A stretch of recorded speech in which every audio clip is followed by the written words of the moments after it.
Hello Surya, welcome to কৌস্তবের আড্ডা। সবার আগে বলো কেমন আছো? অনেকদিন পর দেখা হচ্ছে। আমি খুব ভালো আছি। তুমি কেমন আছো? আমিও ভালো আছি। প্রায় 4 মাস। প্রায় 4 মাস। ঠিক। জানুয়ারিতে আমরা হুম। দেখা জানুয়ারিতে লাস্ট করেছিলাম, করেছিলাম। তারপর আজকে দেখা হচ্ছে। এক্স্যাক্টলি। আজকে এমন একটা কেসের ব্যাপারে কথাবার্তা হবে, বা এমন একটা বিষয় নিয়ে আমরা কথাবার্তা বলবো যেটা সত্যি কথা বলতে অনেকগুলো ফ্যাক্টর রয়েছে, খুব কমপ্লিকেটেড একটা কেস।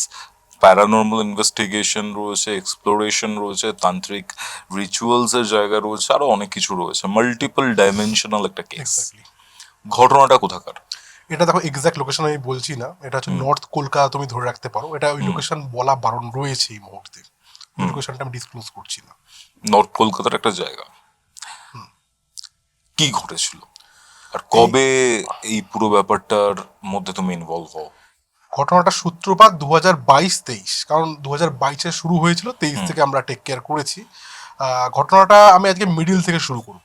হুম। হুম। তার কারণ হচ্ছে ঘটনাটা ভীষণই কমপ্লিকেটেড আর একটু ইউনিক টাইপের ঘটনা, তোমার মনে হবে শোনার পর। আমি চাই যে আমি যেটা দেখেছি সেটা তো পডকাস্টে এসে বলি, তো আমি চাইবো যে আমি যেটা দেখেছি অডিয়েন্সও সেটা দেখুক। তো সেই ক্ষেত্রে আমি মিডিল থেকে শুরু করবো আমার সুবিধার্থে। হুম। 2022 বা 23 থেকে ঘটনার সূত্রপাত। এই সূত্রপাতটা হয়েছিল একটা বার্থডে পার্টিকে কেন্দ্র করে। আমি যে অফিসে কাজ করতাম সেই অফিসে আমার সাথে কাজ করতো একজন আমার সহকর্মী। ওনার এই বার্থডে ছিল।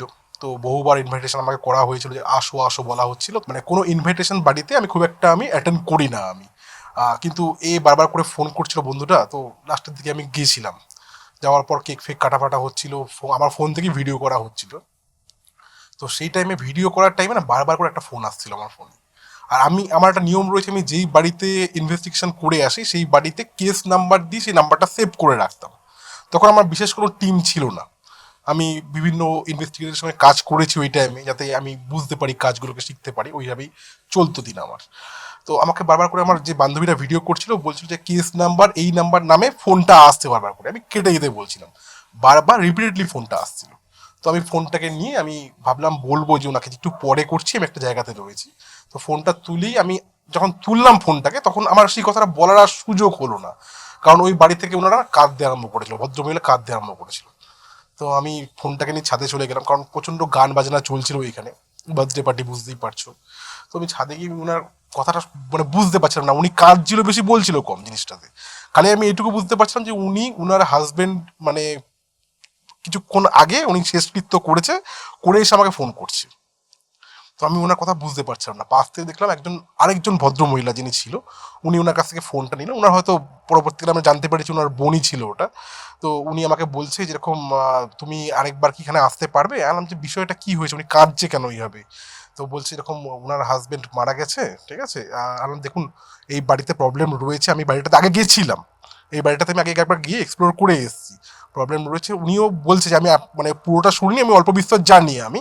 আর ওনার মেয়েকে জিজ্ঞেস করুন, ওনার মেয়ে পুরো বিষয়টা জানে, ওনার মেয়ের নাম নবনীতা। ওনার মেয়ে পুরো বিষয়টা জানে। তো উনি একটু চুপ করে থেকে বলছে যে গত পরশু ওনার মেয়ে মানে নিজের ঘরে গলায় দড়ি দিয়ে আত্মহত্যা করেছে। আর গতকাল ওনার বাবাও ওই ঘরে থাকতে গিয়ে মারা গেছে। পরপর দুদিনে? পরপর দুদিনে মারা গেছে।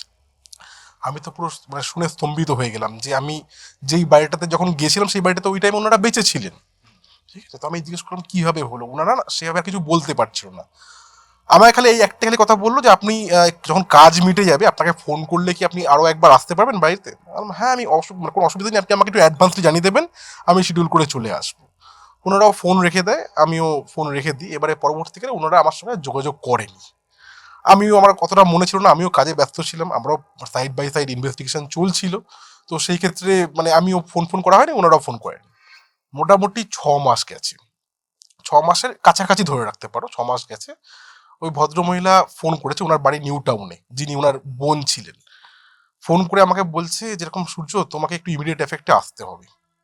আমি বললাম ওনারা কেমন আছে? বলছে ওই বাড়িতে আর কেউ বেঁচে নেই। কেউ বেছে নেই? কেউ বেঁচে নেই। ওনার অ্যাকচুয়ালি বাড়িতে 3জন ফ্যামিলি মেম্বারই ছিল, মা বাবা মেয়ে। বাবা প্রথমে, ফার্স্টে ওনার মেয়ে মারা গেছে, তারপর ওনার বাবা মারা গেছে, তারপরে ওই ওনার মা মারা গেল, মানে যিনি ভদ্রমহিলা আমাকে ফোন করেছিলেন। 3জনই মারা গেছে। তো আমি বললাম যে আপনার বাড়ির অ্যাড্রেসটা আমাকে বলুন। বলছে আমি না সবার আগে একটু জানতে চাইছি যে এক্স্যাক্টলি ওই বাড়িটাতে কি হয়েছিল, হুম। না আপনাকে সামনাসামনি গিয়ে আমি বলবো। তো একদিন শিডিউল করা হলো যে ওনাকে আমি সামনাসামনি গিয়ে বলবো। তো এইবার তোমাকে আমি বলছি যে ওই বাড়িটাতে আমি যখন গেছিলাম এক্স্যাক্টলি ওই বাড়িটাতে কি প্রবলেম হয়েছিল। আমি এই কারণে বললাম যে মিডিল থেকে আমি ঘটনাটা বলছি। মানে শুরু বাচ্চা এরকম হয়েছিল যে ওনাদের বাড়িতে কিছু প্রবলেম হচ্ছিল, কোনো মানে ভৌতিক প্রবলেমের সম্মুখীন ওনারা হচ্ছিলেন। তো বারবার করে আমাকে ফোন করেছিলেন, সোশ্যাল মিডিয়ার থ্রু আমার সঙ্গে ওই মেয়েটা আলাপ হয়। আমি বাড়িটাতে যাই, তখন ওনার বাবা ছিলেন না। আমি বাড়িটাতে যাই, ওনার ওই নর্থ কলকাতার বাড়িটাতে, যেই বাড়িটাকে কেন্দ্র করে ঘটনাটা সূত্রপাত। তো যাওয়ার পর আমি যেটা জানতে পারি যে ওনার মা যেটা স্টার্টিং করে যে দেখো একটা মেয়ের সব থেকে বড় শত্রু একটা মেয়েই হয়, এইটা দিয়ে ওনার মা স্টার্টিং করে। তার কারণ হচ্ছে কি, এই মেয়েরা মানে ওনার মেয়ে আর ওর কয়েকজন বান্ধবী মিলে ওরা খুব জোর জবরদস্তি দীঘা গেছিল ঘুরতে। দীঘা গিয়ে ওনারা খুব ভালো করে এনজয় ফেনজয় করছিল, করতে করতে একটা ছেলের সঙ্গে পরিচয় হয়। তো ওই ছেলেটার সঙ্গে পরিচয় হয়ে যাওয়ার পর ওই ছেলেটা পরবর্তীকালে নাম্বার টাম্বার এক্সচেঞ্জ হয়, খুব ক্লোজ চলে এসেছিল, বন্ধুত্ব হয়, বন্ধুত্ব থেকে ভালোবাসা, ভালোবাসা থেকে বুঝতে পারে বিয়ের দিয়ে একটা এগিয়ে যাওয়ার ব্যাপার চলে আসে।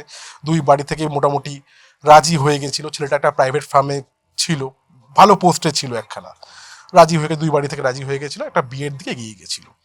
প্রবলেমটা শুরু হলো কোন দিন থেকে, ছেলেটার অফিসের একটা পার্টি ছিল, উনারই মানে ছেলেটারই একটা স্টাফের বাড়িতে, ফিমেল স্টাফের বাড়িতে। মেয়েটার নাম ছিল বর্ণালী, যেটা আমাকে বলেছিল ওরা। তো ওনার বাড়িতে পার্টি চলছিল, অফিস পার্টি চলছিল, সবাই সবার বউকে গার্লফ্রেন্ডকে নিয়ে যাওয়া মানে নিয়ম ছিল যেটা, ওরাও গেছিল। ওই পার্টিতে গিয়ে মেয়েটাও গেছিল, ছেলেটাও গেছিল, সবাই মোটামুটি এনজয় ফেনজয় করে বাড়ি আসার 7 থেকে 10 দিনের মধ্যে থেকে এই যে নবনীতা নামে যে মেয়েটা আমাকে ডেকেছিল, এর মধ্যে একটা অদ্ভুত পরিবর্তন লক্ষ্য করা যাচ্ছে। কিরকম পরিবর্তন, মেয়েটা একটু স্বাধীন চেতা হয়ে গেছে। স্বাধীন চেতা মানে বুঝতেই পারছো, মানে আমি যেটা বলবো সেটাই ঠিক। দেখো ভালোবাসার ক্ষেত্রে অনেক নিয়ম থাকে, শুধু নিজেকে নিয়ে ভাবলে হয় না, তো আমার সামনের মানুষটা কি চাইছে সেটাও ভাবতে হয় মেনলি। তো সেরকম ব্যাপারটা আর ছিল না, যেটা আগে ছিল একটা আন্ডারস্ট্যান্ডিং ছিল, সেই আন্ডারস্ট্যান্ডিংটা ওদের মধ্যে আর ছিল না। আস্তে আস্তে সেটা শেষ হতে শুরু করে দিয়েছিল। তো এবার ছেলেটার সঙ্গে প্রায় অশান্তি লাগতো এই কারণের জন্য, কথা কাটাকাটি হতো। মানে ছেলেটা যদি কিছু বলতো সেটা মেয়েটা শুনতো না, যেটা আমি করছি সেটাই ঠিক, এরকম একটা ব্যাপার চলে এসেছিল। তো গন্ডগোল অশান্তি হতে হতে না প্রায় রিলেশনটা শেষের পথে চলে এসেছিল, যে না আর চলবে না, আমাদের মধ্যে আর কিছু জিনিসটা মানে ফ্রিকোয়েন্সি ম্যাচ করছে না, আমরা আর একসাথে থাকতে পারবো না, তো বিয়ের আগেই আমি এটাকে ক্যান্সেল করে দিচ্ছি, এরকম একটা ব্যাপার চলে এসেছিল পুরোপুরি। মানে দুই বাড়ি খুব ক্লোজ ছিল, তারপরও এই জিনিসটা কিন্তু হয়ে গেছিল। তো মেয়েটা এবার কি করলো যে ও ছেলেটা পুরোপুরি না করে ছেলেটাকে না করে দিচ্ছে, তুমি এই বাড়িতে আসবে না, মানে এক কথায় ছেলেটা মেয়েটার কাছে চক্ষু শুরু হয়ে গেছিল পুরোপুরি। মানে ছেলেটাকে দেখতেই সহ্যই করতে পারছিল না। মেয়েটা মানে কি করতো, নিজের ঘরে থাকতো, কাউকে নিজের সঙ্গে শুতে দিত না, মানে একদম বেখেয়ালি হয়ে গেছিল। ডান্স ক্লাস ছেড়ে দিল, কি কার সাথে কথা বলতো কেউ কিছু যায় না, এবার একটা পুরোপুরি বেখেয়ালি, ওটা মোটিভ মেটার চলে এসেছে পার্টি থেকে আসার পর। পার্টি থেকে আসার পর। ছেলেটা বুঝতে পারছিল না যে কেন হঠাৎ করে এরকম হলো। তো পাড়ার প্রতিবেশীতে অনেক বন্ধু বান্ধব ওনার বাবার ছিল, তো বললো কেনা একবার ঝাড়িয়ে এনে এসে দেখো, একবার ঝাড়িয়ে নিয়ে দেখো যে ও ঠিকঠাক ভাবে হচ্ছে কি হচ্ছে না সবকিছু। তো পাড়ায় নিয়ে যায়, হয়তো হাওয়া বাতাস লেগেছে, ঝাড়িয়ে নিয়ে আসে, ঝাড়িয়ে নিয়ে আসার পর মোটামুটি একটা জায়গায় স্টেবল হয়, আবার কিছুদিন পর সেই জিনিসটা শুরু হয়। মানে রাগ বেড়ে যাচ্ছে, কারোর সঙ্গে কোনো কথাবার্তা, কোনো ডিসকাশনের ব্যাপার নেই, খাচ্ছে নিজের মতো, গিয়ে নিজের ঘরে চুপচাপ বসে থাকছে, কোনো কিছু মানে ওর অ্যাক্টিভিটিগুলো যেগুলো ছিল সেগুলো বন্ধ হয়ে গেছে। ছেলেটাকে পুরোপুরি ব্ল্যাক লিস্টেড করে দিয়েছে ফোন থেকে, ইভেন সব ধরনের সোশ্যাল মিডিয়া থেকে ছেলেটাকে পুরোপুরি ব্ল্যাক লিস্টেড করে দিয়েছে, মানে ওর ব্লক সঙ্গে করে দিয়েছে। ব্লক করে দিয়েছে, আর কোনো রকম কথাবার্তা ওর সঙ্গে হয় না।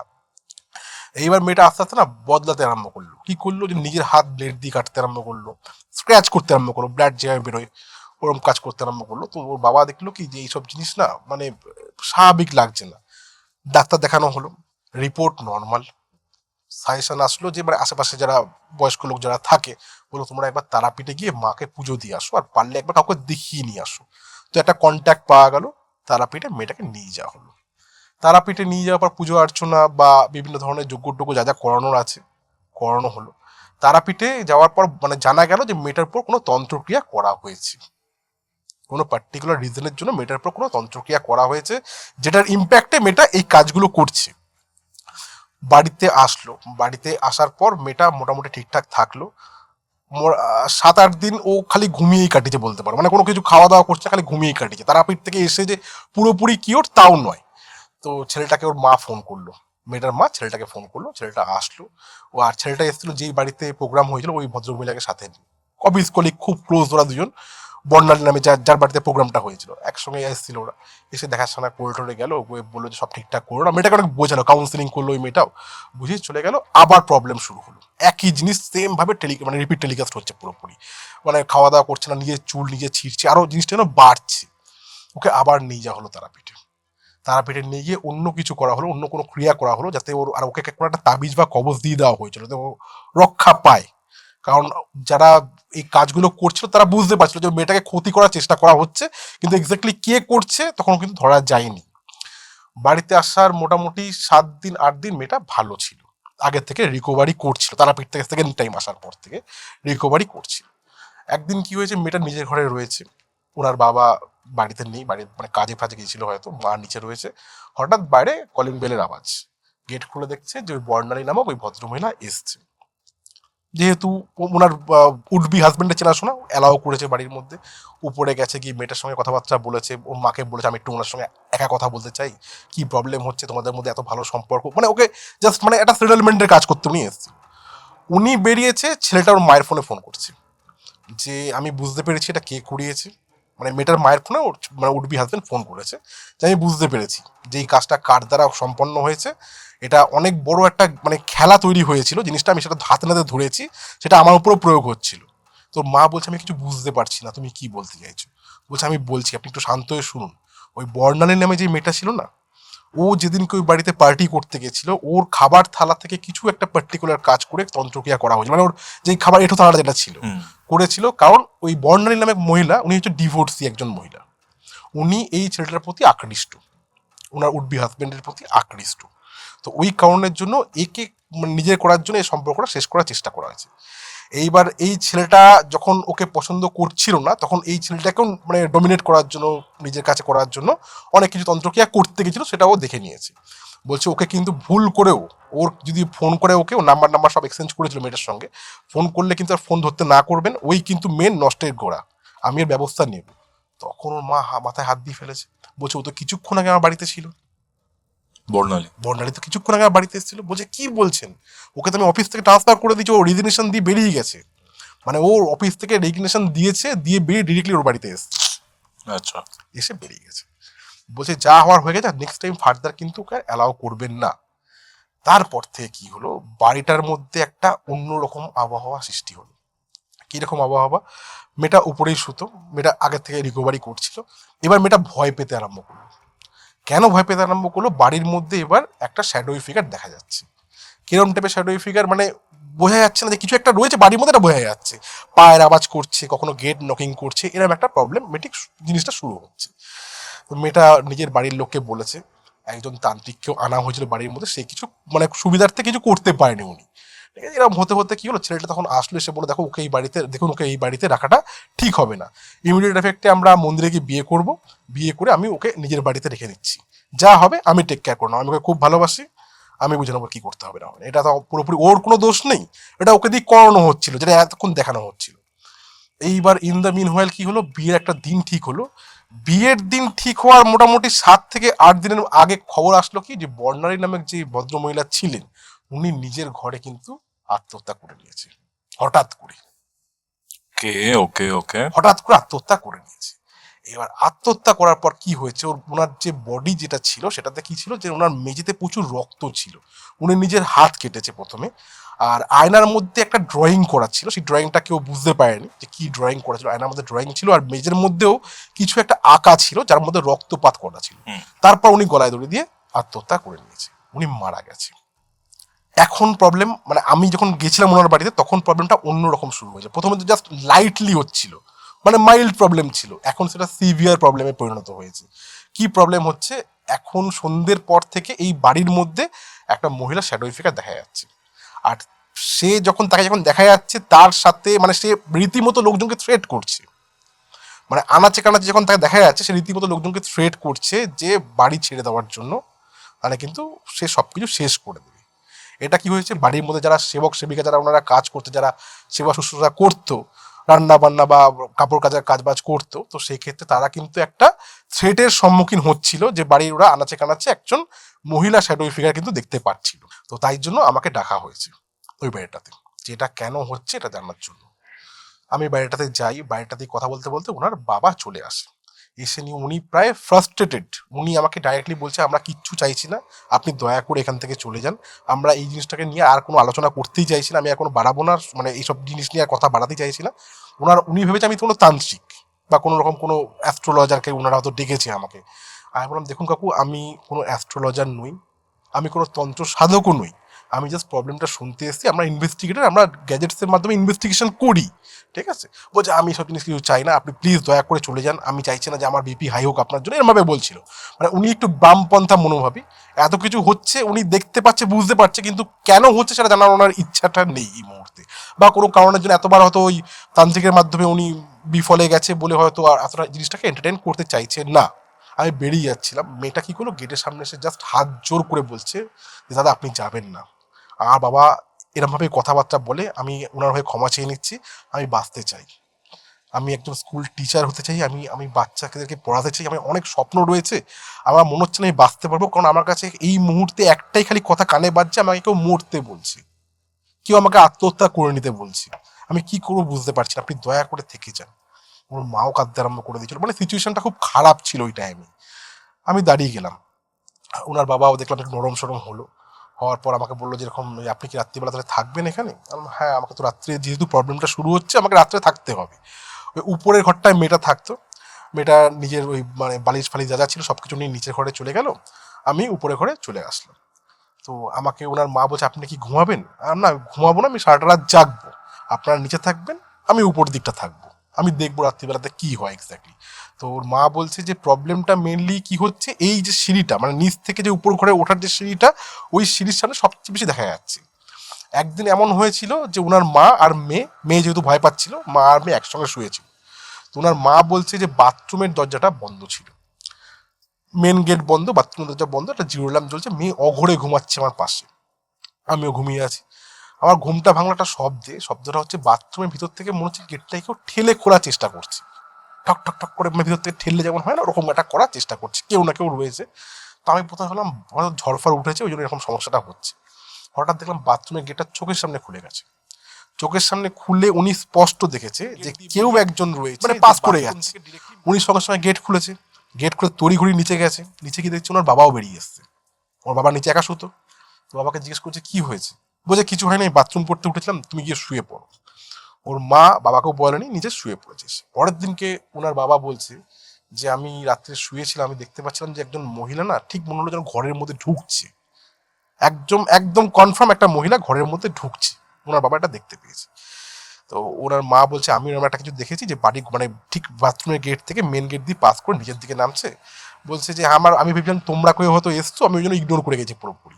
বলছে ওগুলো তুমি কিছু ধরো না, আমাদের সব মনের ভুল। তারপরের দিন কি হয়েছে, যেরকম ওর মা আর মেয়ে সেমভাবে একা শুয়ে রয়েছে, মেয়েও জেগে রয়েছে, মাও জেগে রয়েছে, ঘুম আসছে না। হঠাৎ করে দুজনেই চিৎকার করে উঠেছে। কেন চিৎকার করে উঠেছে, ওনারা দুজনা ফিল করতে, মানে প্রথমে ফিল করছিল যে ফ্যানের আওয়াজটা আস্তে আস্তে কমছে, ফ্যানের যে স্পিড রয়েছে স্পিডটা আস্তে আস্তে যেন কমে আসছে। দুজন মিলে মানে চাক্ষুষ করে জিনিসটা, যে ফ্যানের মধ্যে কেউ একজন ছিল যে রাউন্ড আর রাউন্ড ফ্যানের সঙ্গে ঘুরছে বলে ফ্যানটা স্লো হয়ে এসছে, মানে সিলিংয়ে ঘুরছে পুরো রাউন্ড। আর সবচেয়ে বেশি প্রবলেমটা উপরের ঘরেই হচ্ছে, মানে নিচের ঘরের সিঁড়ি থেকে উঠছে, উপরের ঘরে হচ্ছে। আমি শুনলাম পুরোটা, শোনার পর আমি বললাম যে ঠিক আছে, আপনারা একটা কাজ করুন, আপনারা তিনজন নিচে এই মুহূর্তে চলে যান, আর আমি না ডাকলে উপরে আসবেন না। একটু গরমকাল ছিল, তো আমি মানে ইলেকট্রিসিটি পুরোপুরি অফ করিনি, জাস্ট আমার উপরে ঘরে লাইট ফাইট সব কিছু বন্ধ রয়েছে, নিচের ঘরে ওরা শুয়ে রয়েছে, আমি উপরে ঘরে রয়েছি। আমি কেটু মিটার, ইএমএফ মিটার আর ওই একটা কম্পাস নিয়ে গেছিলাম, সব কিছু নিয়ে আমি বিছানার মধ্যে রেখে আমি জাস্ট বসে রয়েছি, কখনো ছাদে যাচ্ছি, কখনো ঘরে আসছি। মানে মোটামুটি ধরে রাখো 2টো বাজে, 2:30 বাজে, কিচ্ছু হয়নি, কিচ্ছু, নাথিং, জিরো একদম, কোনো রিডিং নেই মেশিনে। মানে ছাদেও যাচ্ছি, কিছু আমি দেখতে পাচ্ছি না, খালির চোখে অনেক সময় অনেক কিছু দেখা যায়, ওয়েদার ড্রপেরও কোনো সিনড্রোম নেই। হঠাৎ দেখছি যে নিচ থেকে না ওনার মেয়ে খুব জোর চিৎকার করে উঠেছে, মানে ওনার গলার সাউন্ড পুরো চেঞ্জ হয়ে গেছে। আমি সঙ্গে সঙ্গে তড়িঘড়ি নিচে এসেছি, নিচে এসে ওনার মা বলছে ও মানে দেখতে পাচ্ছে যে ঘরের মধ্যে থেকে ঢুকে ঠিক বাইরের দিক দিয়ে বেরিয়ে যে লম্বা একটা করিডোর রয়েছে, করিডোরের মধ্যে কেউ ঘোরাফেরা করছে, এটা মেয়েটা দেখেছে। আর সে যে ঘোরাফেরা করছে, সে যেন ওইখান থেকে বেরিয়ে, যে সিঁড়িটা ওনার কথা বারবার করে বলছিল, যে মেন সিঁড়ি যেটা উপরে ঘরের সঙ্গে কানেক্ট হয়, ওই সিঁড়ি দিয়ে উঠে যেন পাস করে গেল। আমি সঙ্গে সঙ্গে সিঁড়ি দিয়ে উঠে নিয়ে একদম ছাদে গেলাম। ছাদে গিয়ে আমি একটা জিনিস দেখতে পারলাম, যেটা আমার কাছে একটু অদ্ভুত লাগলো, যে ওনাদের বাড়ির ঠিক পিছনেই একটা টাওয়ার রয়েছে, কোনো একটা সার্ভিস প্রোভাইডারের টাওয়ার রয়েছে। টাওয়ারটা দেখে আমার মানে দেখো মাইন্ড ওই টাইমে একটা জিনিস বলছিল আর মন ওই টাইমে একটা জিনিস বলছিল। মাইন্ড বলছিল কি, দেখো কোনো বাড়ির সামনে যদি ট্রান্সফর্মার বা টাওয়ার থাকে তো সেই ক্ষেত্রে কিন্তু সেই বাড়িতে একটা ইএমএফ পলিউশন হয়, যেটা সাইন্টিফিক্যালি আমরা কি হয় যে ধরো কোনো রকম ইএমএফ রিডিং নিচ্ছি তো সেই ক্ষেত্রে কিন্তু অটোমেটিক্যালি রিডিং শো করবে। হুম।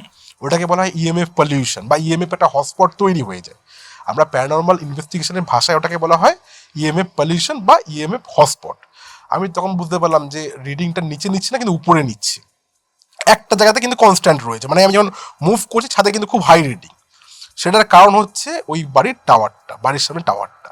আর টাওয়ার থাকলে সেই বাড়ির লোকরা না অনেক কিছু হ্যালোসিনেট করে, যেগুলো হয় না সেগুলোকে একটা হ্যালোসিনেশন করে, এটা হয়। আর যদি খুব হাই ভোল্টেজে ধরো তুমি কোনো ট্রান্সফর্মার থাকলো তো সেই ক্ষেত্রে কিন্তু তারা সেই বাড়ির লোক কিছু মনে হয় যে না হ্যালোসিনেট করছে এমন কিছু যেটা অ্যাকচুয়ালি রিয়েলে এক্সিস্ট করে না।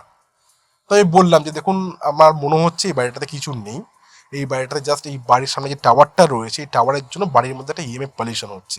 ইভেন তুমি বিশ্বাস করবে না, অনেক বাড়িতে আর্থিং খারাপের জন্য ইএমএফ রিডিং আসে, বুঝতে পারছো? অনেক বাড়িতে দেখেছি যে আর্থিং খারাপ রয়েছে সেক্ষেত্রেও কিন্তু ইএমএফ রিডিং আসে আমাদের। আসবেই এটা। হ্যাঁ, ইএমএফ রিডিং আসলেই যে সেই বাড়িতে কোনো প্যারানর্মাল অ্যাক্টিভিটিস রয়েছে আমরা কিন্তু মানি না, আমরা প্রথমে খুঁটিয়ে দেখি। যেটা সায়েন্স বলছে যেভাবে যে যে জিনিসগুলোকে বলা হয় যে ইএমএফ পলিউশন বা ইএমএফ হটস্পট, সেগুলো বাদ দিয়ে যে জিনিসগুলো পাই সেগুলোকে আমরা মনে করি না সেটা প্যারানর্মাল হতে পারে, যে নর্মাল নয় জিনিসটা।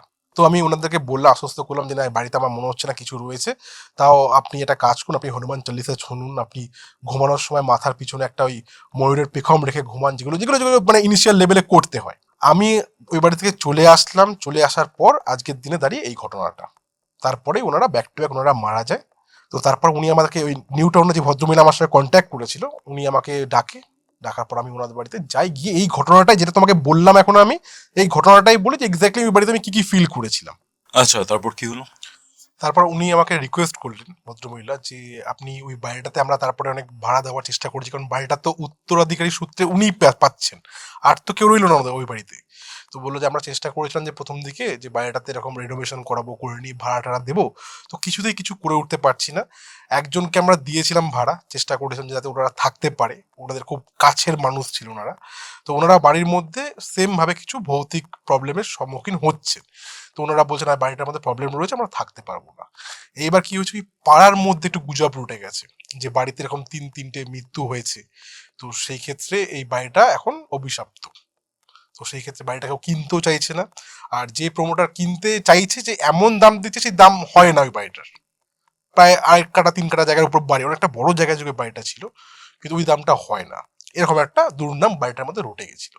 তো উনি আমাকে রিকোয়েস্ট করলো যে আপনি একবার ওই বাড়িটাতে থাকুন, ঠিক একবার দেখুন যদি কিছু আপনার হিসাবে যদি কিছু থাকে, কারণ আপনি আগের বার যেগুলো যেগুলো আপনি আমাকে বললেন মানে যে ঘটনাটা ঘটেছিল, আমার মনে হচ্ছে বাড়িটাতে সত্যি কোনো প্রবলেম রয়েছে। এই যে তোমরা বিভিন্ন ইনভেস্টিগেশনে যাও বা বিভিন্ন প্যারানর্মাল ইনভেস্টিগেটরদের আমি দেখি যে ইএমএফ মিটার নিয়ে যাও বা বিভিন্ন আরো যন্ত্রপাতি থাকে। এই ইএমএফ তো তোমার বেসিক্যালি ইলেকট্রোম্যাগনেটিক ফিল্ড যে কোনো জায়গায় যদি থাকে, ঠিক আছে, তাহলে সেটাকে ডিটেক্ট করবে। লেটস সে ওয়্যারিং, আর্থিং, এগুলো চেক করার জন্য ইএমএফ ইউজ করা হয়। এক্স্যাক্টলি।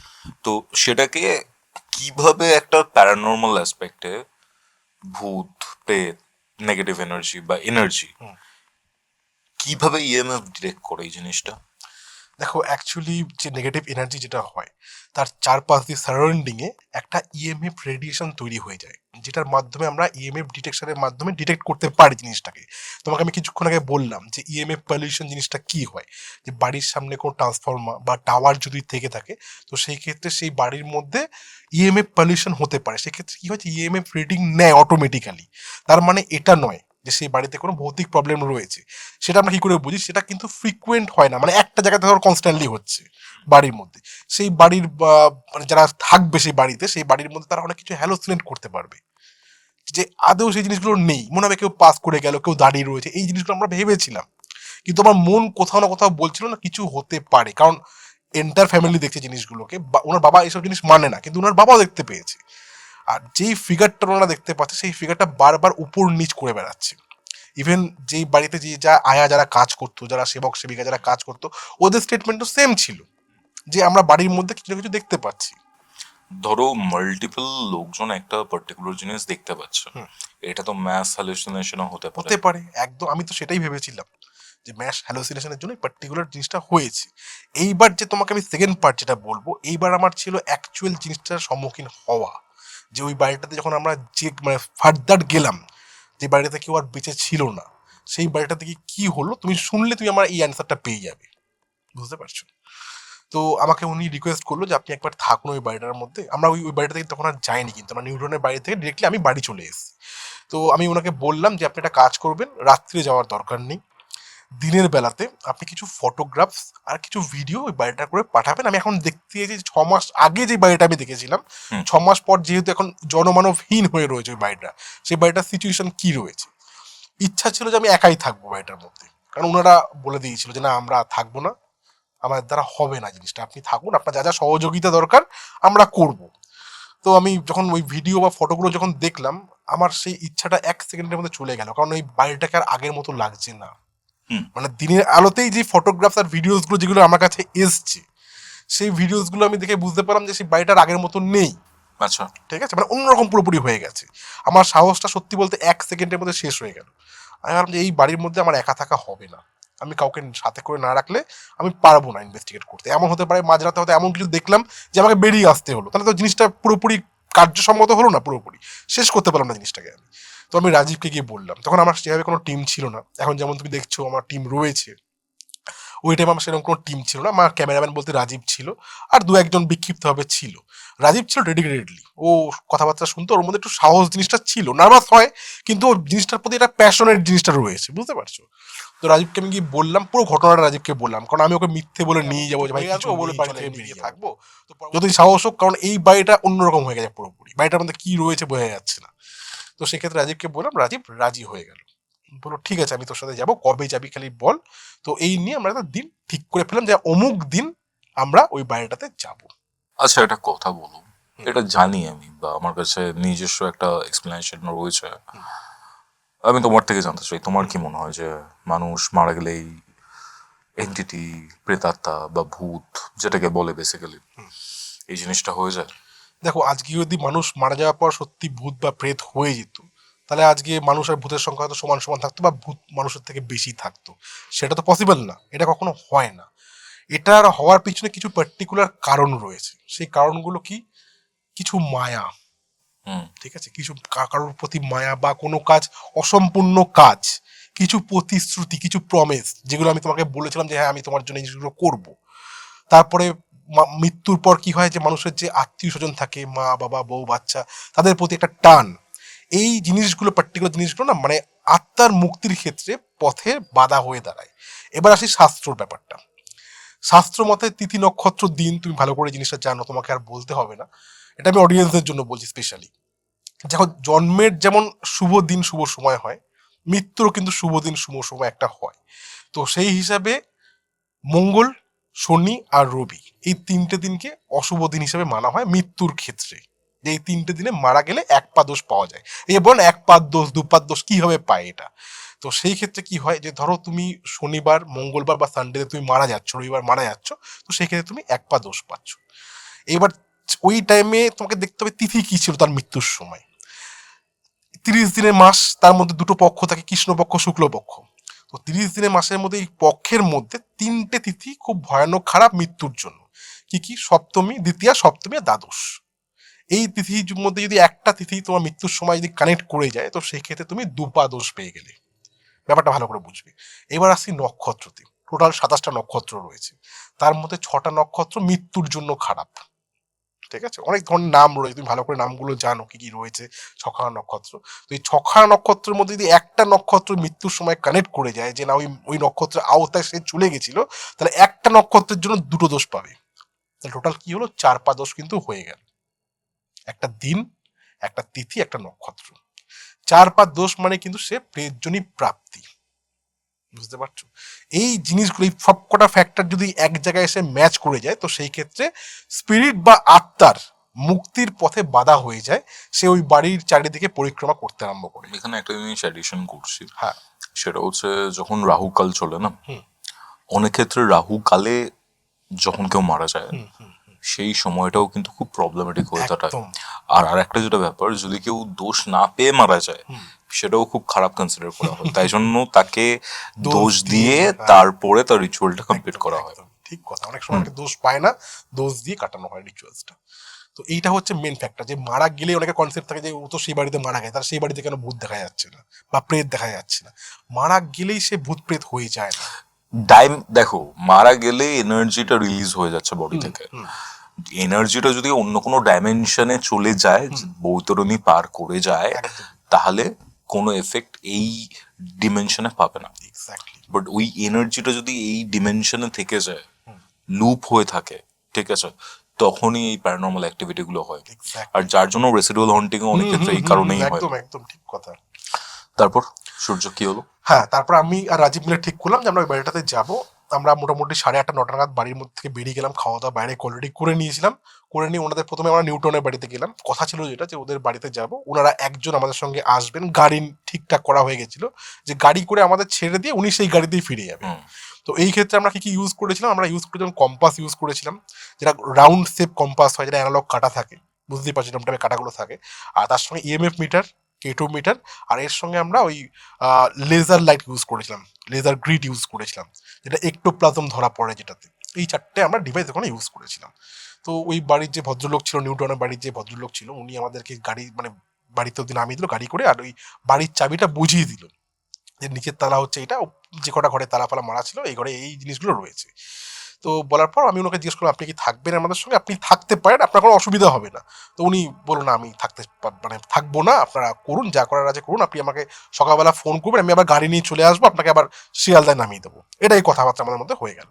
তো উনি আমাদেরকে নামিয়ে দিল ওই বাড়িটার সামনে। আমরা চলে আসলাম ওই নর্থ কলকাতার বাড়িটা, যেটা তোমাকে বলছিলাম আমি।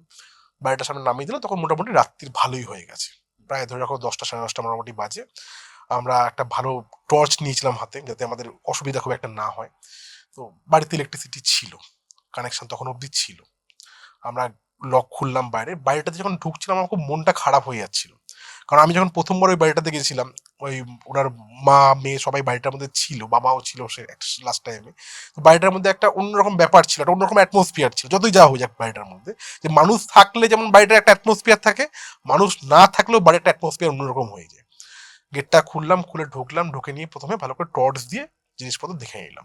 ইলেকট্রিসিটি অন করলাম, ভেবেছিলাম যে অন হবে না, কিন্তু ইলেকট্রিসিটি ছিল ওই বাড়িটাতে। আমরা পুরোপুরি বাড়িটা একবার খালি চোখে লাইট জ্বালিয়ে দেখে নিলাম যে কোথায় কি রয়েছে। দেখলাম যে ওই ঘরের জিনিসপত্র অনেক কিছু সরিয়ে দিয়েছে ওনারা, কিন্তু ওই ফ্রিজ এখনো ওখানে পড়ে রয়েছে, যে ফ্রিজটা ছিল ওই বাড়িটাতে। প্লাস পাশে কিছু বাক্স প্লাস্টিক রাখা রয়েছে। পাশ দিয়ে সিঁড়ি উঠে গেছে, যেই ঘরটাতে আমি উপরে ছিলাম। উপরের ঘরটাতে উঠলাম, উঠে নিয়ে ছাদ ফাদ সবকিছু ভালো করে ঘুরে নিলাম। তো আমরা চিন্তা ভাবনা করলাম যে যেহেতু ওদের একটা মানে ক্লেম ছিল যে ওই নিচের সিঁড়িটা থেকে যে উপরের ঘরটা কানেক্ট করছে, ওই দিকটাতে পার্টিকুলার আসা যাওয়া ছিল স্পিরিটটার। তো সেই ক্ষেত্রে আমরা ওখানে একটা পাউডার ছিটিয়ে দিলাম ফুটপ্রিন্টের জন্য, যে আমাদের যদি কিছু ডিটেকশন থাকে তাহলে পাউডারের মাধ্যমে ডিটেকশন হবে। তো আমরা পাউডার ছিটিয়ে দিলাম, দিয়ে ইলেকট্রিসিটি অফ করে দিলাম। অফ করে দিয়ে আমরা উপরে চলে গেলাম, উপরের ঘরে, যে আমরা একবার নামবো, নিচে নামবো। আমাদের একটা স্পেস ফাঁকা রাখলাম যাতে আমাদের পাউডারটা আমাদের পায়ে না লাগে, যাতে আমরা সাইড দিয়ে নামতে পারি, কারণ উপর নিচে আমাদের করতে হবে। তো যেটা আমাদের নিয়ম, যে আমরা শুরু করবো রাত্রিবেলা মিড নাইট থেকে শুরু করব। মেশিন পুরোপুরি চার্জ ফুল। আমরা প্রথমে ছাদে গেলাম। ছাদে গিয়ে আমরা আগের যেখানে রিডিং পেয়েছিলাম সেই সেম জায়গাতে রিডিং আসলো। আমি বললাম রাজীবকে যে এটা ওরকম কোনো প্যারানর্মাল ব্যাপার নয়, এটা হয়তো মেবি টাওয়ারের জন্য কানেকশন করছে, একটা জায়গাতেই খালি করছে, আর কোনো জায়গায় কিন্তু কোনো রিডিং নেই। ছাদের একটা পোর্শন রয়েছে, ওই পোর্শনেই খালি ইএমএফ রিডিং নিচ্ছিল। নিলাম, ওখান থেকে নিয়ে যেরকম ছিল সেরকমই আমরা ঘরে চলে আসলাম। 1টা বাজলো, 2টো বাজলো, মোটামুটি 2:30 3:45। এবার আমরা চিন্তা করলাম যে আমরা নিচে নামবো, দেখি এবার নিচে কিছু সমস্যা আছে কিনা। তো আমরা নিচে নেমেছি, সিঁড়ি দিয়ে আস্তে আস্তে নামলাম। নেমে নিয়ে দুটো ঘর ভালো করে চেক করলাম, কিচ্ছু রিডিংস নেই। নিচ থেকে যখন উপরের দিকে উঠছি, যে সিঁড়িটা রয়েছে ওই সিঁড়িটাতে প্রথমবার কেটো মিটার কিন্তু ফুল রেড স্পাইক করলো। আগে এতবার আমি আগেরবারেও এসেছিলাম, ওই টাইমে কিন্তু ওই জায়গাটাতে স্পাইক করেনি, কিন্তু এই বারটা কিন্তু স্পাইক করেছে। তো আমি উপরে গেলাম, উপরে গিয়ে রাজীব আমি বসে রয়েছি আমরা দুজন মিলে, যে আমরা আর দেখি কিছু হয় কি হয় না। মোটামুটি 10 মিনিটও বসতে হয়নি, ওই সিঁড়ির কর্নার একটা ঘটি রাখা ছিল। ওই ঘড়িটা সিঁড়ি থেকে পড়লে যেমন সিঁড়ি থেকে ড্রপ আওয়াজ হয় না, টপ টপ করে পড়তে পড়তে যায়, আওয়াজ হলো। আমরা বুঝতে পারলাম যে এইবার কিন্তু কোনো হাওয়া দাওয়া নেই, কিন্তু কোনো বাইরে কোনো হাওয়া বাতাস কিছু চলছে না। আর বুঝতে পারলাম যে এইবার কিছু অ্যাক্টিভিটি শুরু হবে। কারণ বাড়িটা এইবার আমার মন বলছে যে বাড়িটাতে কিন্তু অন্যরকম একটা আবহাওয়া আসছে। এবার মানে হটস্পট আর কোল্ড স্পট যেটা আগে আমরা পাইনি, এবার কিন্তু আমরা ফিল করতে পারছিলাম। তো এই ঘড়িটাকে আমরা অনুসরণ করে নামছি নিচে। যখন নিচের দিকে নামছি তখন আমরা দেখতে পাচ্ছি যে ওই সিঁড়ির মধ্যে কিন্তু দুটো পায়ের ফুটপ্রিন্ট, যেটাকে সিঁড়ি থেকে কিন্তু উপর দিকে অব্দি এসছে। আমাকে একটা কথা বলুন, এনার্জি দেহ নেই তার, একদম সূক্ষ্ম। তাহলে ফুটপ্রিন্ট কিভাবে পাওয়া যায়? এটা একটা ডাইমেনশনে তারা চলে যায়। তারা প্রথম দিকে এমন একটা মানে মানে তাদের কোনো দেহ থাকে না, সুপ্ত একটা বডি থাকে। তাদেরকে কিভাবে কনভার্ট করা হয়েছে পরবর্তীকালে তুমি বুঝতে পারবে তারা কি করে ডাইমেনশনে গেছে। আমি যখন আরো ডিটেলিং এ আসবো, তুমি কথাটা ঠিকই বলেছো, তাদের তো পায়ের ফুটপ্রিন্ট পাওয়াটা তো মানে একদম বিশ্বাসযোগ্য নয়। কিন্তু সেই ক্ষেত্রে ফুটপ্রিন্ট পাওয়া যাচ্ছে তার একটাই কারণ, যে তারা সেই ডাইমেনশনে নেই যে ডাইমেনশনে তুমি আর আমি চিন্তা করছি। ঠিক আছে, তো আমরা নিচে গেলাম। নিচে যাওয়ার পর আমরা ওই পায়ের ফুটপ্রিন্টটা পেয়েছি দুখানা। আমরা দুটো ওই ঘরের মধ্যে, যে ঘরে ওনার বাবা থাকতেন, ওই ঘরের মধ্যে বসে আমরা রিডিং নেওয়ার চেষ্টা করছি। ঘরের মধ্যে রিডিং নিচ্ছি, আমাদের যে রাজীব নামে ছেলেটা আছে ও কি করছে, ও একবার বাইরে যাচ্ছে ভিতরে যাচ্ছে। বললাম যে তুই বারবার করে এরকম কেন করছিস? বলছে আমার মনে হচ্ছে যে বাড়িটাতে কিন্তু শ্যাডো মুভমেন্ট শুরু হয়েছে। বললাম কেন, কি করে বুঝলি? বলছে আমার ফ্রিজের পাশটাতে না আমার নক করছে। ওইভাবে কথা বলে আমার সাথে, যে ফ্রিজের পাশে আমার কিন্তু মাইন্ড নক করছে, যে ফ্রিজের পাশে আমি দুজনের কোনো প্রতিচ্ছবি দেখতে পাচ্ছি, ফ্রিজের পাশে, আর কোথাও না। আমি বললাম তো চোখের ভুল হতে পারে, কারণ আমি তখন অব্দি সত্যি বলতে কোনো রকম কোনো কিছু ইঙ্গিত পাইনি। খালি আমরা ঘরে বাইরে করছি, কোথা থেকে কিছু আসছে না। এবার ওই ঘরের কর্নারে গিয়ে আমি কি মনে হলো, একবার ইএমএফ এর রিডিংটা নিই, রিডিং তখনও কিছু আসছে না। হঠাৎ রাজীব চিৎকার করে উঠেছে যে পাস করেছে, একদম গ্যারান্টি পাস করেছে। কিভাবে পাস করছে, সে ওই সিঁড়ির উপর থেকে নামছে, নেমে ঠিক যে ওই ফ্রিজের পাশে কিছু বাক্স বা প্লাস্টিক রয়েছে সেখানে একটা মুভমেন্ট হচ্ছে। আর একটা কাজ কর, লেজার লাইটটা অন কর, গ্রিডে ধরা পড়বে। ওখানে কিন্তু তুমি শ্যাডো ফিগার দেখতে পারবে, কারণ একটোপ্লাজম যেটা থাকে, যাকে আমরা একটোপ্লাজম বলি, একটোপ্লাজমের মাধ্যমে ওটা তুমি দেখতে পারবে। What is ectoplasm? তবে একটোপ্লাজম তুমি যে শ্যাডো ফিগারটা খালি চোখে যেটা দেখতে পারছো না, সেটা তুমি গ্রিড, লেজার গ্রিডের মানে যে গ্রিডটার ক্রস যখন কোনো কোনো শ্যাডো ফিগার করবে, সেই একটোপ্লাজমের মাধ্যমে তুমি কিন্তু দেখতে পাবে যে ছায়া মূর্তিটা ওখানে পড়ছে। হ্যাঁ, মানে এক্টোপ্লাজম বেসিক্যালি এমন একটা জিনিস যেটার মাধ্যমে তোমার স্পিরিটটা দেহটা ধারণ করে। হ্যাঁ তুমি বুঝতে পারবে যে ওই একটোপ্লাজমে যে ছায়াটা যে তুমি পড়ছে, এটা তুমি খালি চোখে বুঝতে পারছো না, ওই গ্রিডের মাধ্যমে কিন্তু তুমি একটোপ্লাজম দ্বারা বুঝতে পারবে জিনিসটাকে। তো আমরা গ্রিডটাকে রেডি করে রাখলাম, রেডি করে দূরে বসলাম। আমি রিডিং নিচ্ছি, রাজীবকে বললাম তুই খালি ওই গ্রিডটা ফলো রাখবি, যে গ্রিডের আশেপাশে কোনো মুভমেন্ট হচ্ছে কি হচ্ছে না। তো রাজীব অনেকক্ষণ ধরে তাকিয়ে রয়েছে, আমরা দেখছি, মানে বারবার তো একই জায়গায় চোখ থাকে না, এদিক ওদিক মুভমেন্ট হচ্ছে। কিছুক্ষণ পর দুজনেই দেখলাম একটা জিনিস, যে একটা শ্যাডোই ফিগার তখন পুরো মানে একটোপ্লাজম ছাড়ো, তুমি গ্রিড ছাড়ো, নর্মালি সিঁড়ি থেকে একটা শ্যাডোই ফিগার একদম প্রপারলি নামছে, নেমে ঠিক আসতে ফ্রিজের পাশে যেখানে বাক্সটা রাখা আছে ওই দিকটাতে একদম ধরা পড়লো এখানটা। আর সাথে সাথে রাজীব বলছে যে এখানে কিন্তু একটা নেই, ফ্রিজের পাশে আমরা দেখছি যাকে ঠিক আছে, কিন্তু ওই কর্নারে দুজন দাঁড়িয়ে রয়েছে আরো, মানে বাড়িটার মধ্যে তিনটে এন্টিটি কিন্তু ঘোরাফেরা করছে। আর একটা এন্টিটি যে রয়েছে সে বারবার করে আসতে কিন্তু ওই যে যেখানে আমরা মানে রেখেছিলাম বাক্সটা, যেটা দেখেছিলাম আমরা ওই বাক্স, ওই জায়গাটা ও এসে করে কিছু খুঁজছে পার্টিকুলার। ও কিন্তু আমাদের কোনো ক্ষতি করার মোটিভ নয়, না ভয় দেখাচ্ছে না কিছু করছে, ও জাস্ট নামছে, নেমে ওই জায়গাটা থেকে দাঁড়াচ্ছে। আর একবার কনফার্ম করি, কি করলাম, যে পাউডার যেখানে ফুটপ্রিন্ট পাওয়া গেছিলো ওখানে আবার নতুন করে পাউডার দিয়ে দিলাম, যে এবার নামলে এবার তো বুঝতে পারবো আমরা। আমি পাউডারটার দিকে নিচে নেমেছি, নিচে নেমে আমাদের ঘরে আমরা রয়েছি। উপর থেকে কান্নার আওয়াজ শুরু হলো, যে ঘরে আমরা ছিলাম স্পষ্ট শোনা যাচ্ছে, কান্নার আওয়াজ পাওয়া যাচ্ছে, মহিলা সুরে কেউ কাঁদছে। তা আমরা ধরে নিতে পারি যে উপরে কিছু না কিছু রয়েছে। তো আমরা ওখানে গ্রিড মেরে রেখে দিয়েছি। কিছুক্ষণ পরে কান্নার মতোই হচ্ছে, তারপরও একটা শ্যাডো ফিগার নামছে, নেমে কিন্তু সেই এই আমাদের যে গ্রিড রয়েছে, গ্রিড লাইটটা ক্রস করে যাচ্ছে সেই জায়গাটাতে, ফ্রিজের পাশে যে বাক্সটা রয়েছে ওই জায়গাটা দাঁড়িয়ে সে কিছু না কিছু খোঁজার চেষ্টা করছে। এটা আমরা স্পষ্ট দেখেছি। আর আর থাকা যাবে না এখানে, দেখা দেওয়া শুরু হয়েছে, তার মানে এবার কিন্তু কোনো ক্ষতির মোটিভ হতে পারে। আমি আর রাজীবকে নিয়ে জাস্ট আমি সিঁড়ি দিয়ে উপরে উঠবো, মানে আমরা উঠছি, মনে হচ্ছে পিছন পিছন আমাদের কেউ তাড়া করছে, এমন অবস্থা পুরোপুরি ফিল করতে পারছি আমরা। আমরা তড়ি ঘড়ি যাচ্ছি, মানে প্রথম থেকে আমার এই বাড়িটাতে এসে, মানে যখন আমরা থেকে শুরু করেছিলাম কাজ, মনে হচ্ছিল কি যে কেউ আমাদেরকে ফলো করছে। মানে তোমাকে আমি কিভাবে ফিলিংসটা বোঝাবো আমি বুঝতে পারছি না। মানে আমরা দুজন তো রয়েছি, এছাড়া যেন আরো দুটো চোখ রয়েছে যে সর্বক্ষণ আমাদেরকে নোটিস করছে আমরা এক্স্যাক্টলি কি করছি বাড়িটার মধ্যে। এটা কিন্তু আমরা বুঝতে পারছিলাম, আমাদের গায়ে পুরো রোম খাড়া হয়ে গেছে, মানে গুজবাম্প দিচ্ছিল এটা, আমি স্পাইন চিল মুভমেন্ট ছিল। আমরা যখন সিঁড়ি দিয়ে উঠছি আমাদের পিছন পিছন কেউ উঠছে। আমি রাজীবকে বারবার বলছি, রাজীব যা হয়ে যাক, পিছনে তাকানোর দরকার নেই, যা হয়ে যাক। সেই যতক্ষণ না আমরা মানে তাকে এন্টারটেইন বেশি করবো, নোটিফাই বেশি করবো, ততক্ষণ সে আমাদের কোনো ক্ষতি করতে পারবে না। আমরা সেই ঘরটাতেই গেলাম যেই ঘরে কান্নাকাটিটা সবচেয়ে বেশি আসছিল। ওই ঘরে গেলাম, ওই ঘরে কিন্তু ইএমএফ এর স্ট্রং রিডিং তখন ওই ঘর থেকে পাওয়া যাচ্ছে, যেটা আমি আগেও পাইনি।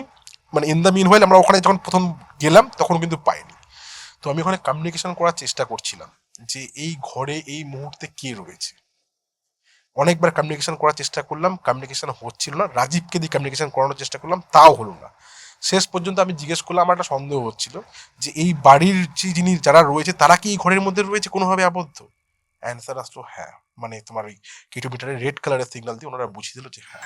আমি একটা জিনিস তখন ওই ঘরে দাঁড়িয়ে বুঝতে পারলাম, রাজীবকেও বললাম যে এইখানে যে মাল্টিপল এন্টিটি রয়েছে তার একটাই কারণ হচ্ছে যে এই বাড়িতে যারা মারা গেছে, যেভাবে হোক মারা গেছে, তো তারা কিন্তু এই বাড়ির মধ্যে এখন অব্দি আবদ্ধ রয়েছে। আমি তোমাকে হয়তো এই জিনিসটা স্কিপ করে গেছি, কিভাবে ওরা মারা গেছে সেটা তোমাকে তো বলা হয়নি, আমার ওটা বাদ দিয়ে দিয়েছিলাম, তোমাকে বলে দিচ্ছি কিভাবে মারা গেছে। একটু ডিস্ট্র্যাক্ট হবে জিনিসটা। ওই ওনার মেয়ে যখন ওরকম টাইপের মানে মানসিক রোগীর মতো হয়ে গেছিল, তো ওনার মেয়ে নিজের ঘরের মধ্যে নিজের গলা দড়ি দিয়ে আত্মহত্যা করে নিয়েছিল। ওনার বাবা মেয়েকে পুড়িয়ে আসে, পুড়িয়ে আসার পর কারোর কথা শোনে না, মেয়ের ঘরে থাকার জন্য যায়। থাকার জন্য যাওয়ার পর বাড়িতে নিজে মানে ওনার ওয়াইফকে বলে দেয় যে তুমি কিন্তু আর উপরে আসবে না, আমাকে কোনো ফোন কলস করবে না, আমি একটু একা থাকতে চাইছি মেয়ের ঘরে। ওনার বাবার কিন্তু হার্ট ফেলিয়ারে মারা গেছে। ওনার বাবা টোটালি হার্ট ফেলিয়ারে মারা গেছে। মানে উনি কেমনভাবে মারা গেছে, উনি যখন মারা যায় তখন কিন্তু ওনার মুখ হাঁ করা ছিল, চোখ পুরোপুরি খোলা, চোখ পুরো উল্টে গেছে, বিছানার মধ্যে শুয়ে রয়েছে, হাত পা ছড়িয়ে পুরো শুয়ে রয়েছে। ওইভাবে কিন্তু উনি হার্ট ফেলিয়ারে মারা গেছে। ইভেন ওনার মা, ওনার মাকে, ওনার দুখানা মৃত্যু হওয়ার পর ওনার মাকেও সবাই বলেছিল যে আপনি কিন্তু এই বাড়িতে থাকবেন না। উনার মাও নিজের ঘরে মানে নিচের ঘরে, ওনার মা উপরে যেত না, ওনার হাজবেন্ডের ঘরে থাকতো, নিচের ঘরে স্ট্রোক করেই মারা গেছে। মানে একজন হার্ট ফেলিয়ারে মারা গেছে, একজন সাডেন কার্ডিক ডেথ বা stroke what ever it is মারা গেছে। একমাত্র ওই বাড়িতে কিন্তু অবঘাতে মারা গেছে মেয়েটাই, ঠিক আছে। আর ওই বাড়ির মধ্যে কি ঘুরছে কি ঘুরছে টোটাল তিনটে ডিটি আমরা হিসাব করতে পারছি, কিন্তু আমাদের ক্যালকুলেশন মিলছিল না যে কি করতে হবে। আমি তখন আর মানে উপায় পাচ্ছিলাম না, আমি গুরু ভাইকে ডাইরেক্টলি ফোন করলাম, রাজার ফোনে ফোন করলাম যে এই ঘটনা হয়েছে। অ্যাকচুয়ালি এই বাড়ির লোকেরা গুরু ভাইয়ের কাছেই পৌঁছাতে চাইছিল আমার মাধ্যমে, যে আপনি আগে প্রথমে দেখে নিন, তারপর আপনি ওনাকে নিয়ে আসবেন। তো আমি গুরু ভাইকে বললাম, বলছে যে তুই একটা কাজ কর, এখন আর ঘর থেকে বেরোস না, ওই ঘরে একদম গেট বন্ধ করে হনুমান চালিসা আর কি জল কি নিয়ে গেছিস, না জলটা আমি নিয়ে যেতে ভুলে গেছিলাম, ওনার যে মন্ত্রপুতুর জল আমি নিয়ে যেতে ভুলে গেছিলাম। কারণ আমার এক্সপেকটেশন ছিল না যে এত বড় মানে কিছু মানে কিছু এটা হতে পারে। আমি আগেবার কিছু পাইনি, আমি এভাবে ভেবেছি হয়তো নর্মাল যেমন থাকে। তো আমাকে বলো তুই হনুমান চালিসা পাঠ কর, আর যে মন্ত্র তোকে শিখিয়েছি সেগুলো তুই পাঠ করা পাওয়া, তো ঘর থেকে আর কেউ বেরোস না, বাইরে অনেক কিছু হবে এখন, বেরোস না। আমি ওনার ফোনটা রেখে দিলাম, উনি আসবে বললো যে হ্যাঁ যখন তুই প্রবলেম ফিল করেছিস তার মানে জেনুইন কিছু রয়েছে, আমি আসবো অবশ্যই। আমি গেট বন্ধ করে দিলাম। রাজীব আর আমি ঘরের মধ্যে জাস্ট বসে হনুমান চালিসা চালাতে যাবো, গেটের বাইরে নকিং সাউন্ড। একবার গেটের বাইরে নকিং হচ্ছে, একবার আমাদের যে উইন্ডো রয়েছে কাঠের উইন্ডোর মধ্যে নকিং হচ্ছে। মানে সে তখন রীতিমতো তাণ্ডব শুরু করেছে। আমি কিচ্ছু করার দরকার নেই, তুই মনে মনে জব কর, আমি হনুমান চালিসা চালাচ্ছি। হনুমান চালিসা চালানো হলো, সেই নকিং সাউন্ড তো অনেক মানে কি বলবো, 4:44 ব্রহ্মমুহূর্ত শেষ হয়ে গেছে, তারপরও নকিং সাউন্ড হচ্ছে। ছাদের উপর দাপাদাপি শুরু হয়ে গেছে অলরেডি, একই সঙ্গে পুরোপুরি হচ্ছে, মানে বিভিন্ন জায়গায় জিনিসগুলো হচ্ছে একসাথে।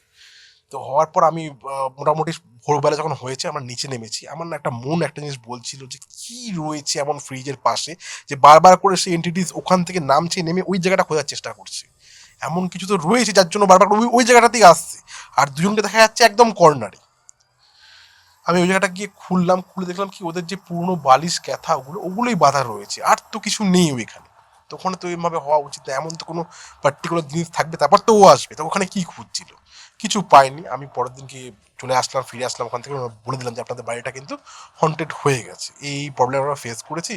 তো ওনারা বলছে হ্যাঁ আমি বুঝতেই পেরেছিলাম, নাহলে তো এই যারা আমার দিদি আর জায়াবু যারা ছিল তারা তো হঠাৎ করে এরকম মানে আকস্মিকভাবে মৃত্যু হয় না, পর পর মারা গেছে পুরোপুরি।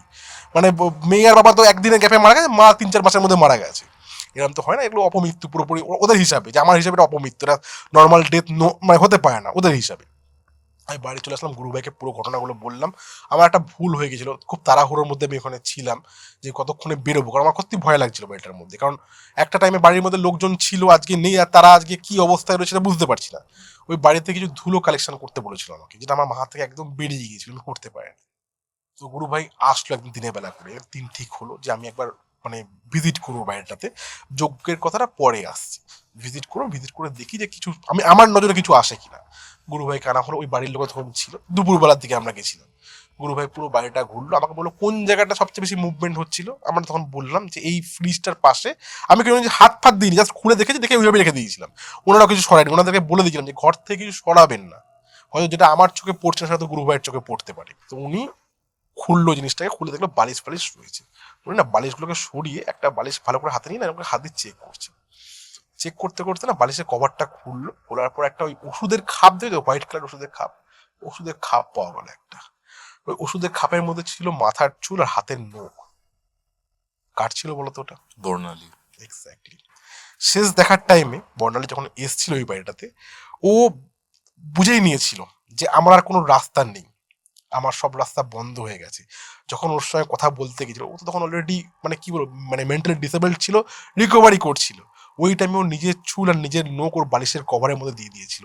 এই কারণের জন্য যখন উনি বললো না যেটা এই যে পার্টিকুলার কারণের জন্য বারবার করে এন্ট্রিটা নিচে আসছিল, তখন আমার হিসাব মেলতে আরম্ভ করলো যে প্রথম যখন আমি ওই বাড়িতে গেছিলাম আমি উপরে কেন দেখতে পাইনি, কারণ মেয়েটার বালিশ ফালিশ সবকিছু নিয়ে নিচে চলে গেছে। ওর সাথে তো জিনিসটা রয়েছে বলে আমি সেদিনকে কিচ্ছু পাইনি, কিচ্ছু পাই নাথিং। কিন্তু এখন মেন ঘটনা হয়ে যাচ্ছে, গুরু ভাই একটা কথা ওইটা আমি বললো যেটা আমাদের কাছে খুব শকিং লাগলো। বললো দেখো আমি আমি একটা ধারণা করছি, ওইখানে ওই জিনিসগুলোকে সরিয়ে দেওয়া হলো, ওখান থেকে পুড়িয়ে দেওয়া হলো। বললো দেখো আমার একটা জিনিস সন্দেহ হচ্ছে, সেটা আমি যজ্ঞের পর বলবো, এখন বললে অনেকে ভয় পেয়ে যাবে, কিন্তু আমার সবার আগে জানার ইচ্ছা আছে যেই ছেলেটার জন্য আজকে এই ক্র্যাশটা হলো সেই ছেলেটা এখন কেমন রয়েছে। তো জানা গেল সেই ছেলেটা নাকি এখন বদ্ধ উন্মাদ হয়ে গেছে, মানে সেই ছেলেটা স্বাভাবিক নয়। উনি পুরোপুরি মানে কিরম টাইপের হয়ে গেছে, মানে কারোর সঙ্গে কোনো কথাবার্তা নেই, মানে মেয়েটা যেমন ছিল ওই ছেলেটা সেরকম টাইপের হয়ে গেছে। গুরু ভাই শুনলো পুরোটা, ওর বাড়িতে যাওয়ার কথা বললো, কিন্তু যাওয়া গেল না ওই বাড়িতে। বললো যে আমি একটা কাজ করব, আমি অমুক দিনে আসবো, আমার কিছু লোকজনকে ডাকতে হবে যজ্ঞের জন্য, আমরা যজ্ঞটা করবো এই বাড়ির মধ্যে, দেখি কি করা যেতে পারি। তো দিন ঠিক হলো, আমরা তারাপীঠে সব জানাজানি করা হলো যে এই জিনিসটা রয়েছে। গুরু ভাই আমাকে একটা কথা বলছে যে আমার একটা ডাউটস হচ্ছে। আমি বললাম, হ্যাঁ বলুন। বলছে আমার মনে হচ্ছে এই বাড়িতে কাজ সাকসেসফুল হবে না, কারণ যিনি মারা গেছেন তাকে কিন্তু চালনা করা হয়েছে কোনো কারণের মাধ্যমে।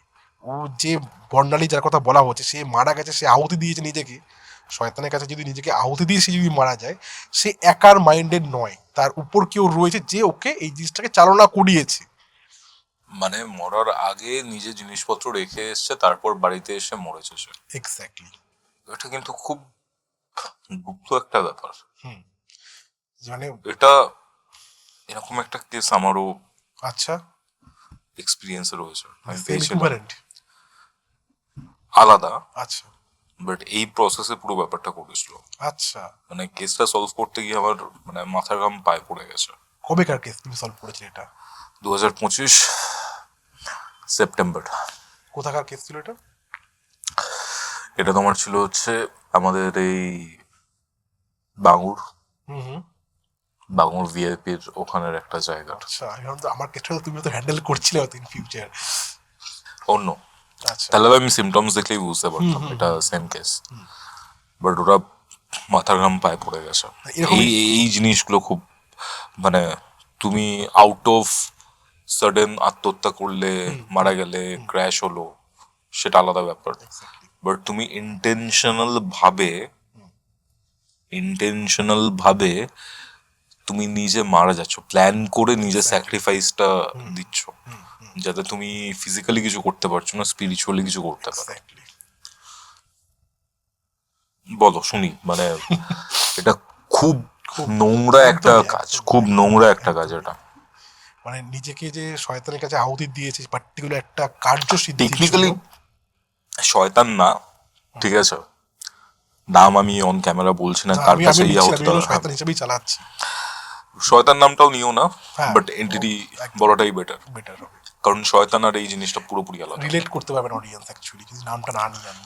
ঠিক আছে, বলো। যদি না উচিত না, আমার এটা Actually. নেওয়াটা ভুল এই টাইমটায়, যে টাইম আমরা করছি।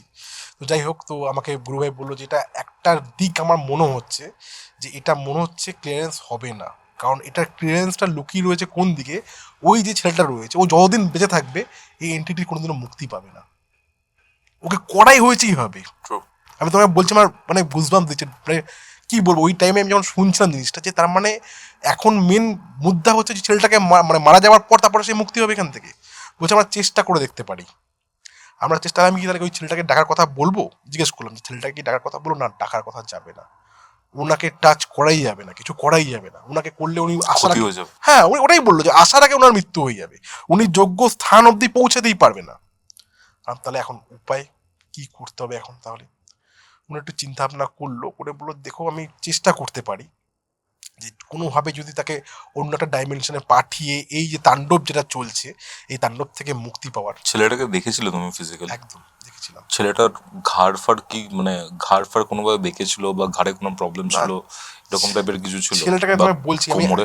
আমি ছেলেটার আগের ছবিও দেখেছি, ঠিক আছে, ইভেন এই বর্তমান যখন যেই টাইমে ছেলেটা ছিল সেই টাইমের ছবি দেখেছি, চুল পুরো ট্রিম করে দিয়েছিল, আগে খুব শৌখিন টাইপের দেখতে ছিল, কিন্তু ওই মানে চোখের তো ডার্ক সার্কেল, মানে কিরম টাইপের ঘাড়টা কাত করা ছিল, ঘাড়ে কিছু লেগেছিল কিনা দেখিনি আমি, মানে ঘাড় নুয়ে যায় এইসব ক্ষেত্রে। নুয়ে না, ও ঘাড় কাত করা ছিল পুরোপুরি। আর ও যখন আমার দিকে তাকাচ্ছিল ওর নজর স্বাভাবিক ছিল না, ও কারোর সঙ্গে রীতিমতো কথা বলছে আর আমার দিকে তাকাচ্ছে কঠোর দৃষ্টিতে পুরোপুরি। এইসব ক্ষেত্রে কি হয়, এই পোর্শনটা শোল্ডার পোর্শনটা। পুরো মেরুদণ্ডের পোর্শনটা এবং লোয়ার ব্যাক আচ্ছা। ইন্টেন্স ভাবে ক্ষতিগ্রস্ত হয় আস্তে আস্তে। তুমিও তো খুব কম সময় ইন্টারভালে দেখেছো, অতটা এফেক্ট হয়তো বুঝতে হ্যাঁ পারবে হ্যাঁ না, বাট হ্যাঁ হ্যাঁ ঘাড়ে হ্যাঁ কিছু এফেক্ট বুঝতে পেরেছো, হ্যাঁ, এটা বুঝতে পারছো তোমার টান কথা ছিল শুনে। হালকি, অনেক তোমার বোঝা যাচ্ছিল না জিনিসটা। এই জায়গাটা আস্তে আস্তে নেমে যেতে থাকে, আচ্ছা মেরুদণ্ড লোয়ার ব্যাক প্রবলেম আসতে থাকে। আচ্ছা। ইভেন এরকম টাইপের মানুষ প্যারালিসিসও হয়েছে তাদের। এই ক্ষেত্রে যদি নিয়ে যেতে না পারে, যতদিন না মারা যাবে এটা মুক্তি পাবে না। মানে আমি ওই জন্য তোমাকে, আর এই যে তিনটে এন্টিটি রয়েছে না, হুম দেখবে এরাই চেষ্টা করবে এই ছেলেটাকে মেরে দেওয়ার, যাতে এরা নিজেরা মুক্তি পেয়ে যায়। মানে খুব কমপ্লিকেটেড কেস এটা। টু কেস, ওটা কেস টু কেস বেসিস হয় জিনিসটাতে। তো আমরা এই জিনিসটাকে ইউনিক এই কারণেই বলছি যে এরকম কেস আমরা আগে কখনো পাইনি, কারণ এটা কোনো হিসাব মিলছিল না, কখনো মনে হচ্ছে আছে কখনো মনে হচ্ছে নেই, এরকম টাইপের একটা কেস পুরোপুরি হয়ে গেছিল। কিন্তু এত কিছু যে লুকিয়ে রয়েছে এর মধ্যে, এত যে প্ল্যানিং ছিল, আমরা প্রথম অবস্থায় বুঝতে পারছিলাম যে পুরোটা যখন শুনেছিলাম, প্রথম অবস্থায় বুঝতে পারছিলাম যে ওই বর্ণনা নামে মেয়েটাই কিছু তন্ত্রক্রিয়া করেছে আর নিজে যখন ও আত্মহত্যা করেছে তার মানে ওই রয়েছে বাড়িটার মধ্যে, আমরা এটা একটা গেস ছিল।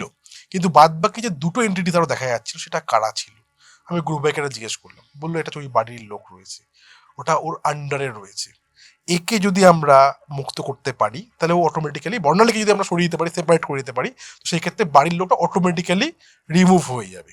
তারপর কি হলো সূর্য? তারপর একটা দিন ঠিক করা হলো, গুরুভাইয়ের সঙ্গে ওরা বসলো যে একটা দিনের যজ্ঞটা করা হবে, কিন্তু আমরা নিশ্চিত ছিলাম না যে এইবারে কিছু আমরা করতে পারবো, কারণ সে কি ডাইমেনশনে রয়েছে সেটা তো বোঝা যাচ্ছে না। তো আমরা দিন ঠিক করা হলো যজ্ঞের জন্য। এবার যজ্ঞ চলাকালীন আমাদের অনেক বাধা এসেছিল, সেগুলো তোমাকে আমি বলছি। যেদিনকে যজ্ঞ ঠিক হলো সেদিনকে মানে যারা ওই গুরু ভাইয়ের সঙ্গে যারা মানে আসার কথা ছিল তারাপীঠ থেকে, তারা বেশিরভাগ লোক আসতে পারলো না, দুজন মাত্র আসলো, 4জন বা 5জন আসার কথা ছিল, 2জন মাত্র আসলো। আমরা সবাই ছিলাম, আমরা সবাই বলতে আমিই ছিলাম আর ওই বাড়ির লোকরা ছিল যারা নিউটনে থাকতো। সন্ধ্যেবেলার দিকে আমরা সবকিছু রেডি ফেডি করে আমরা যজ্ঞের জন্য বসে গেলাম। প্রত্যেকটা মুহূর্তে ভুল হচ্ছে, ঘটি করে জল আনছে জল পড়ে যাচ্ছে, মন্ত্র উচ্চারণে ভুল হচ্ছে। তার মধ্যে যে দুজন এসছে তারাপীঠতে তাদের মধ্যে একজনের ধুম জ্বর শুরু হয়ে গেল ওই বাড়িটাতে গিয়ে। তো তার মধ্যেও আমরা যজ্ঞ সম্পন্ন করার চেষ্টা করছিলাম, সেইবারে প্রথমবার দেখলাম যে যজ্ঞের কিন্তু আগুন আর সেইভাবে জ্বলছে না, মানে সেই যে আগে যে যেমন যজ্ঞ দেখেছিলাম আমরা যেরকম আগুন খুব হাইপার হতো ওরকম কিন্তু হচ্ছে না, মানে আগুনের কোনো ওই স্ফুলিঙ্গ উপর দিকে উঠছেই না, মানে প্রপার যজ্ঞটা যেন হচ্ছে না। অনেকক্ষণ আমরা চেষ্টা করছি, যজ্ঞতে কোনো রকম কোনো কার্যকারিতা হচ্ছে না। এরকম হতে হতে কি হলো, কিছুক্ষণ পর আমরা বুঝতে পারলাম যে আমাদের আশেপাশে কেউ রয়েছে, একটা ফিলিং আসছিল যে আমরা যজ্ঞ চলাকালীন যে কোনো ফিলিং আসছিল যে আশেপাশে কেউ রয়েছে যারা আমাদেরকে দেখছে, কিন্তু কেউ সামনে আসছে না, কোনো মুভমেন্ট হচ্ছে না। খানিকক্ষণ পর যজ্ঞের মধ্যে যখন সেই যে জিনিসগুলো পাওয়া গেছে যেগুলো তোমাকে বললাম পুড়িয়ে দেওয়া হয়েছিল যজ্ঞের মাধ্যমে, ওই নোক বা চুল, ওগুলোকে যখন যজ্ঞের মধ্যে আহুতি দেওয়া হলো, ওই টাইমে প্রথমবার একটা জিনিস শুরু হলো যে ঘরের দরজা জানলা যেগুলো ছিল সেগুলো খোলা, মানে কোনো হাওয়া নেই, খোলা পাড়া শুরু হয়ে গেল, মানে যেগুলো পুড়িয়ে দিয়েছিল সেগুলো ছাইটাকে আহুতি দিয়েছিল। হ্যাঁ সেই যেগুলো ছাই যেগুলো ছিল যেগুলো পুড়িয়ে দেওয়া হয়েছিল পাওয়ার পর সেই ছাইগুলো রেখে দেওয়া হয়েছিল স্টোর করে, ওই ছাইগুলোকে যজ্ঞের মধ্যে আমরা আহুতি দিয়ে দিয়েছিলাম। তখনই অ্যাকচুয়াল তাণ্ডবটা শুরু হলো। এইবার একটা জিনিস দেখা গেল, যারা ওই বাড়ির লোক ছিল ওরা দেখতে পাচ্ছিল যে অনেকটা দূরে দুটো প্রতিচ্ছবি হঠাৎ করে দেখা যাচ্ছে, যজ্ঞ থেকে অনেকটা ডিস্টেন্সে আচ্ছা। দুটো প্রতিচ্ছবি দেখা যাচ্ছে।